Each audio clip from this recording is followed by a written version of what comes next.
In this English lesson, we will look at an interview Kamala Harris did with a news station called Fox News. Now, Fox News is for Republicans. She is a Democrat. So this was not going to be a friendly interview.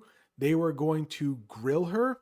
When you grill somebody, that means you make life hard for them. You don't make the interview easy. The man doing the interview, his name is Bret Baier, and he works for Fox News. Throughout the news clip, you will hear English idioms, those pesky English phrasal verbs, and some advanced vocabulary you might see on the IELTS or TOEFL exam. We will watch that together, and then I will come back and explain all of those difficult terms. Let's take a look at the news clip. Well, it was must-see TV last night. Bret Baier pressed Vice President Kamala Harris on everything from the border to the economy to Joe's mental fitness during her first formal sit-down interview with Fox News as vice president. The first thing they talk about that might be difficult is something called must-see TV. When I was a kid, my family and I would watch TV on Friday nights, and one of our news stations would call that must-see TV. It's like TV you can't miss. But let's take a look at the official definition. A show or event you have to watch because it's very interesting or important. We have an election coming up very soon. A lot of Americans want to see their candidates on TV. Kamala Harris, Donald Trump. Recently, Donald Trump worked at a McDonald's. I have an English lesson about that. I will leave a link to it at the end of this one. Yeah, all of that is must-see TV. A couple months ago, Kamala Harris and Donald Trump had a debate. I have an English lesson about that too. But let's look at a sentence using must-see TV. The debate between Kamala Harris and Donald Trump was must-see TV for anyone following the 2024 election. Pressed. You might know this verb as in like pressing a button, but this is different. It means to push someone to give an answer or take action. You might also hear like to put pressure on somebody. Bret Baier pressed Kamala Harris on her immigration policies during the interview. A lot of Republicans say that Kamala Harris and Joe Biden have let in too many people from other countries. So since Fox News is a Republican news station, they were definitely going to ask her questions about immigration. Well, it was must-see TV last night. Bret Baier pressed Vice President Kamala Harris on everything from the border to the economy to Joe's mental fitness during her first formal sit-down interview with Fox News as vice president. And with less than 3 weeks to the election day, the Democratic nominee trying to make the case that she offers a new way forward despite being in power the last 3.5 years. I'm sorry, I had to do it. Mental fitness. I did put a picture of Joe Biden on the screen. Some people question his mental fitness. By the way, this is my little sister Valerie, and I'm Jill's husband. Oh no, you switched on me. This is my wife, this is my sister. They switched on me. Well, in the interview, Kamala Harris questioned Donald Trump's mental fitness. What does mental fitness mean? Being in good mental condition, like your mind works well, able to think clearly and make decisions. Voters are concerned about the mental fitness of the presidential candidates. Kamala Harris just had a birthday. She is 60 years old. Donald Trump is 78 years old. So I think more voters are questioning Donald Trump's mental fitness. Make the case. They said that in the interview. It means to explain or give reasons for something. Kamala Harris tried to make the case that her administration's policies are better for the economy. And you hear in the interview quite often that Bret Baier says, well, you have been vice president for the last 4 years. Why haven't you changed some of these things? And of course, Kamala Harris will say, well, I'm not the president. I am going to do things differently from Joe Biden. One quick favor. If you are enjoying this English lesson, do you mind hitting that like button? And if you haven't subscribed yet, please go ahead and subscribe so you never miss another English lesson. To Joe's mental fitness during her first formal sit-down interview with Fox News as vice president. And with less than 3 weeks to the election day, the Democratic nominee trying to make the case that she offers a new way forward despite being in power the last 3.5 years. If you're turning the page, you've been in office for 3.5 years. And Donald Trump has been running for office. But you've been the person holding the office. Come on. Next, we have turn the page. This is an English idiom. You might think of a page being turned in a book, but that's not quite it. It means to move from the past and start fresh. Maybe you haven't been studying your English that much, but you want to turn the page. You are going to be more serious about studying English. By the way, nice job making it this far into the English lesson. Your English is getting better every minute. Here is a sentence using the idiom turn the page. Many voters want to turn the page on the last 4 years and look for new leadership in 2024. Just a reminder, Joe Biden will be president until 2025 Inauguration Day, or the day when the new president takes over. That is going to be January 20th.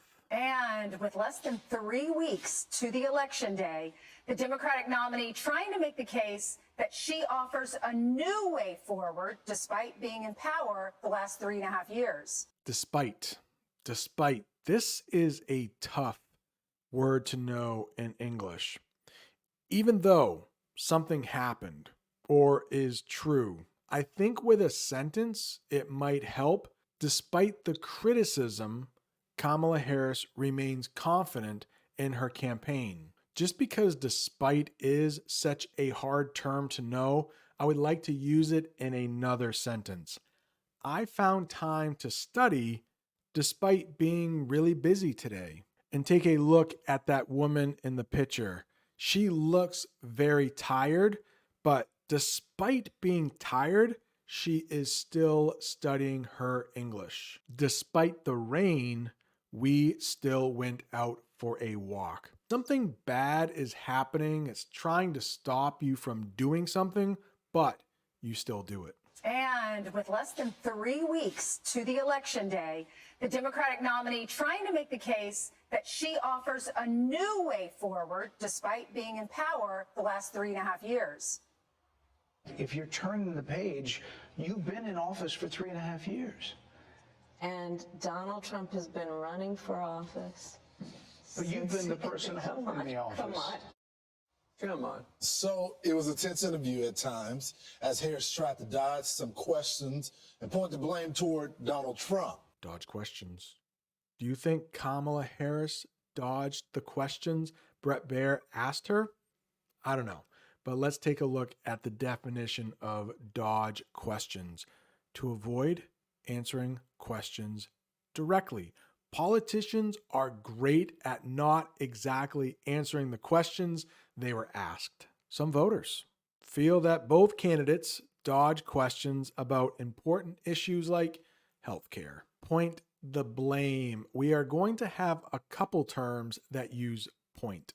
Right now, I am pointing at the camera, but this is an idiom. There's no actual pointing going on when you point the blame. Point the blame means to say that someone else is responsible for something bad. This is just an example, but Kamala Harris could say, oh, I'm just the vice president. If you want to blame somebody, blame the president. He's the one in charge. During the interview, Harris didn't point the blame at Trump directly, but hinted at his policies causing problems. Yeah, she did that quite a bit. That's what politicians do. So it was a tense interview at times as Harris tried to dodge some questions and point the blame toward Donald Trump. Toward the end of the interview, though, Bret says it had to quickly be wrapped up after her team signaled to him to stop. There are critics who look at what the administration did and say and think differently. Madam Vice President, they're wrapping me very hard here. I hope you got to say what you wanted to say about Donald Trump. There are a lot of things. There's more to say. I have much more to say. Madam Vice President, And they're giving me a hard rap. Well, I thank you for the time. Wrapped up. What does that mean? To finish something. Bret Baier also says they're wrapping me hard.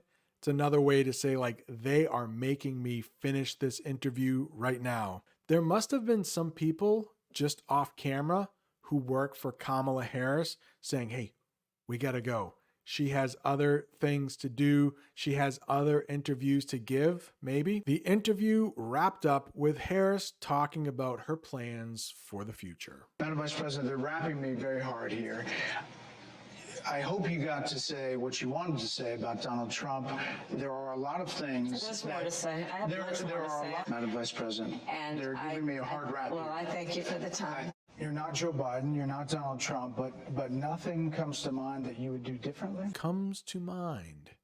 Take a look at that picture.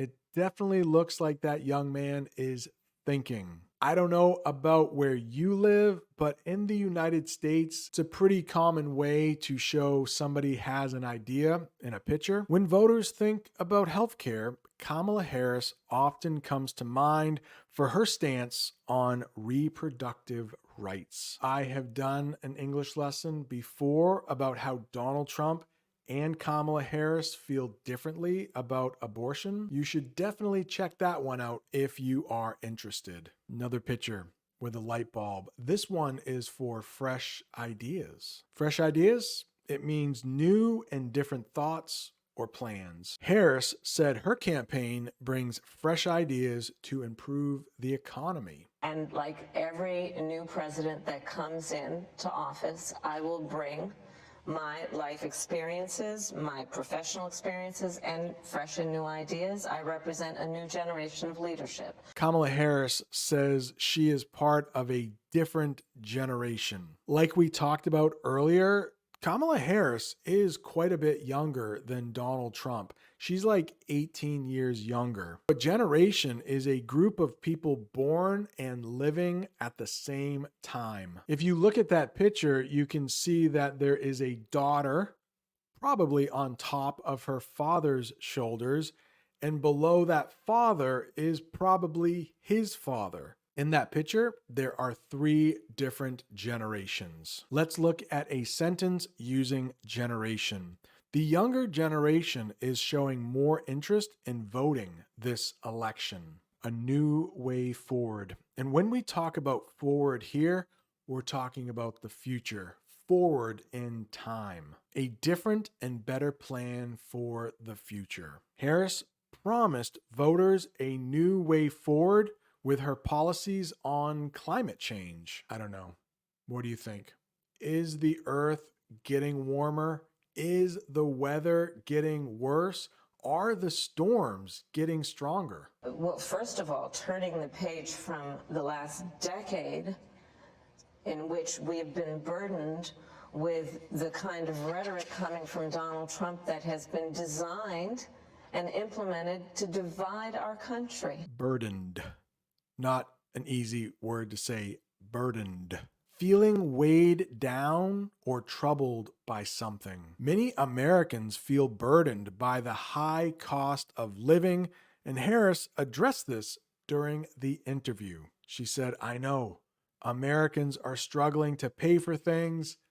I have a new plan forward to fix those things. In that picture, you can see some, I think they're mules. I don't think they're donkeys, but those 2 animals look very similar. Those mules are burdened by heavy things. They are trying to climb a mountain, but they have a lot of weight on their back. If you follow the news in English, politics in English, you will hear rhetoric a lot. Let's talk about what rhetoric is. Language meant to make people do things, often used in politics. Voters are tired of empty rhetoric and want real solutions from the candidates. Yeah, politicians can talk all day long, but if they don't have a real plan, that rhetoric doesn't mean anything. Are you still watching? Are you still learning English? Nice job. This is hard stuff, I know. But right now, I would like to give a shout out to a couple people who watch my lessons. They comment on these lessons. YouTube is doing this now. I can see like some of the people who leave the most comments. Tanya, I would like to give her a shout out. She has left over 100 comments, and I have hearted her comments 170 times. I try to leave a little heart on every single comment just to let you know. Thank you. Also, Mahmoud, he lives in Mauritania. He's left over 100 comments as well, and he has received 100 hearts. Thank you so much for the support. Just a couple minutes ago, we talked about point the blame. Well, if you know that one, well, then you'll probably know point fingers because it's pretty much the same thing. To blame others for something bad. Instead of offering solutions, some politicians just point fingers at each other. In which we have been burdened with the kind of rhetoric coming from Donald Trump that has been designed and implemented to divide our country and have Americans literally point fingers at each other. Madam Vice President, more than 70% of people that is tell about turning the pollsters, page on rhetoric that people are frankly exhausted of, Bret. You've been in office for 3.5 years. And Donald Trump has been running for office. But you've been the person holding the office. Come on. Madam You Vice and I President. both know what I'm talking about. You and I both know what I'm talking about. I actually don't. What are you talking about? What I'm talking about is that over the last decade, But you're people the have lever of become, power. but listen, over the last decade, it is clear to me. Clear to me? Do you know what that is? Easy to understand or obvious, easy to understand. Those things mean the same thing. It's clear to me that voters want a president who will focus on healthcare reform. Going to the doctor is very expensive in the United States. A lot of Americans can't afford to go to the doctor. Both politicians say that they are going to fix that. Will either of them fix that? I don't know. Healthcare has been very expensive in this country for a long time. One, that he is unfit to serve, that he is unstable, that he is dangerous. So when we had Bret Baier on yesterday to preview the big conversation with Kamala Harris, one of the things I noted is that what Bret Baier is really good when it comes down to the research. And we saw that yesterday because it was question after question based on her record and prior statements.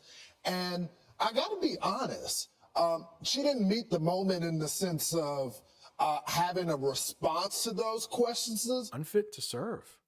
Look at that picture. That person might be a little crazy. They are wearing a watermelon on their head. But unfit to serve means not right or good for a job, especially in politics. Some people say President Biden is too old. He's unfit to serve anymore. He needs to leave office. Harris argued that President Trump is unfit to serve another term as president due to his bad ideas. They also mentioned meet the moment in the news clip. That means to handle a difficult situation well. I'm sure Democrats will think that Kamala Harris met the moment. She had a tough interview and she did well. Of course, Republicans are going to say the opposite. Harris believes she can meet the moment and guide the country through its challenges. And I got to be honest, she didn't meet the moment in the sense of having a response to those questions. But I think it was a better format for Kamala Harris versus some of the softball interviews that she's gotten. At least she rose to the occasion in the sense of wanting to fight back. Softball questions. In that picture, there is a softball. If you know the game of baseball, the game of softball is almost like that, only they use a bigger ball and the ball goes a little slower. Some people might think softball is easier than baseball. A lot of older men will play softball because it's a little easier. Instead of pitching overhand, you can pitch underhand. But softball questions or a softball interview is easy questions that are not difficult or challenging. The news reporter says that Kamala Harris has just been doing softball interviews. She's just being asked softball questions, but Fox News was a little harder on her. They actually grilled her. Some critics say that Harris was given softball questions during the interview, but others disagree. That is just an example. Fox News did not give her softball questions. To rise to the occasion, or she rose to the occasion, that means to perform well in a difficult or important situation, like meet the moment. Let's say you have a difficult English test coming up, but you studied really hard and you did really well on the test. Well, you rose to the occasion. Let's look at an example sentence. Harris rose to the occasion when asked tough questions about border security. And border security goes along with immigration. Republicans think too many immigrants are being let through the border. I think this was a tough English lesson. I hope your English is better after watching this. If you're looking for more English, right down there, President Trump works at McDonald's. And right over there is where I talk about the differences between Harris and Trump when it comes to abortion. Thanks so much for watching. See you next time.